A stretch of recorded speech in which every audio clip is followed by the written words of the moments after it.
You know, the Philippines is not a vassal state. We have long ceased to be a colony of the United States. Alam mo, marami dyan mga sa kolumnista, they look upon Obama and the United States as if we are the lapdogs of this country.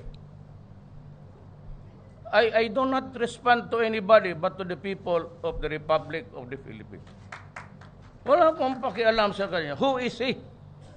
When as a matter of fact, at the turn of the century, before the Americans left the Philippines in the pacification campaign of the Moro in this island, there were about 6 million ang population ng Moro. How many died? 600. If you can answer that question and give the apology, I will answer him. I am not beholden to anybody. May mga kolumnista dyan na wait until he meets. Who is he? No, I am a president of a sovereign state, and we have long ceased to be a colony. I do not have any master except the Filipino people. Nobody but nobody.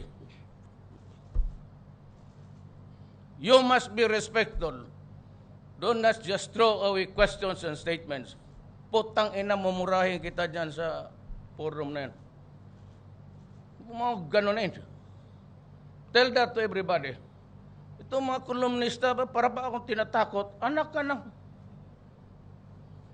Umalis kayo dyan sa Pilipinas. Pumunta kayo doon sa Amerika. You write columns, you're the lapdogs of this American. Who is it to confront me? As a matter of fact, he has too many. America has one too many to answer for the misdeeds in this country. Hanggang ngayon, hindi pa tayo nakatigil ng apology niyan. That is the reason why Mindanao continues to boil. Sabi mo, that was the last century. Yang wounds na yan from generation to generation. As a matter of fact, we inherited this problem from the United States. Why? Because they invaded this country and made us their subjugated people. Everybody has a terrible record of extrajudicial killing. We make an issue about fighting crime. Nahingi na niya maubos-ubos yan sa Mexico border niya. Look at the human rights of America along that line.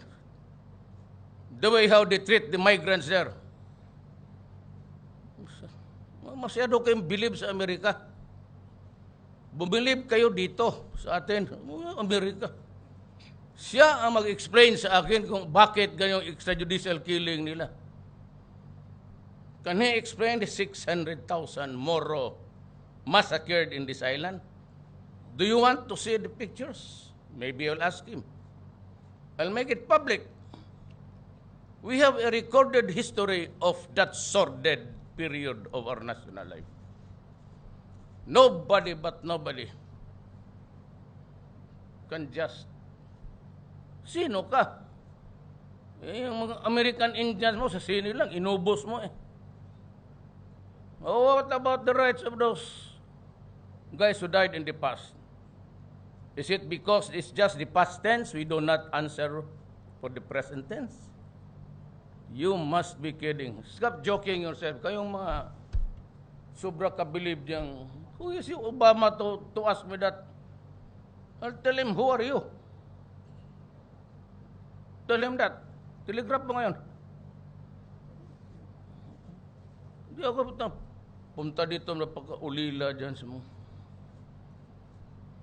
We have long been a republic. I do not kneel down before anybody else except the Filipino in Quiapo walking in misery and in extreme poverty and hunger. Hindi kayo maghinto na sa droga. The campaign against drug will continue. Maraming mamatay dyan. Plenty will be killed until the last poacher is out of the streets.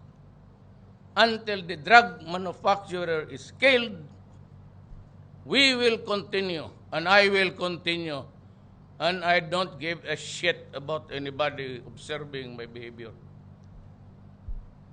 Siguro mabilib kayo dyan. Yung mga kulong nagbasa, Sus Mariosep. Pagkalapdog ng mga pretending to be the conscience of this.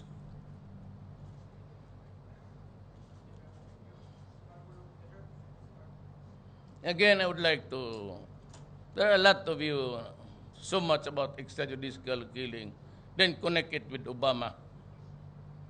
No, I do not want to pick a quarrel with Obama, but certainly I would not appear to be beholden to anybody.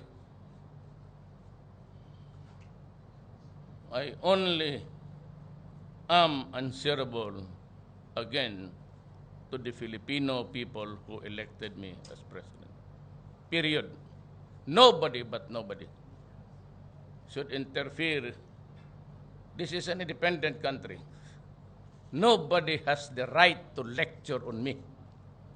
God, do not do it.